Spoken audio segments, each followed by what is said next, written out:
রাজ্যে মাছের উৎপাদন বেড়েছে জানিয়েছেন মৎস্য দপ্তরের মন্ত্রী সুধাংশু দাস।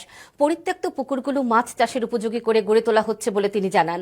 আজ দপ্তরের আধিকারিকদের নিয়ে রাজ্য স্তরের পর্যালোচনা বৈঠক অনুষ্ঠিত হয়। গুর্খাবস্তিস্থিত মৎস্য দপ্তরের অফিসে পর্যালোচনা বৈঠকে মন্ত্রী সুধাংশু দাস ছাড়াও উপস্থিত ছিলেন মৎস্য দপ্তরের সচিব দীপা ডি নায়ার, দপ্তরের অধিকর্তা সহ অন্যান্য আধিকারিকরা। বৈঠকে দপ্তরের বিগত দিনের কাজকর্ম নিয়ে পর্যালোচনা করার পাশাপাশি আগামী দিনের কাজের পরিকল্পনা নিয়ে বিস্তারিত আলোচনা হয়েছে। গত বছর যেটা এর আগের বছর যেটা আমাদের ছিল ধরুন 85,000 মেট্রিক টন, সেটা বেড়ে পরবর্তী সময় হয়েছিল 89। বর্তমানে আমাদের এটা 94 উপরে কিন্তু আমাদের প্রোডাকশন হয়েছে।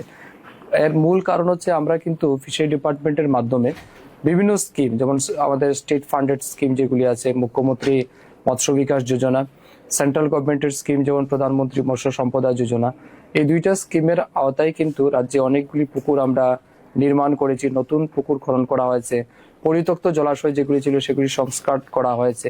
স্বাভাবিক কারণে কিন্তু জলাশয়ের এরিয়াটা বৃদ্ধি পেয়েছে, মাছ চাষও স্বাভাবিক কারণে সেখানে বৃদ্ধি হবে বা প্রোডাকশনটা বাড়বে।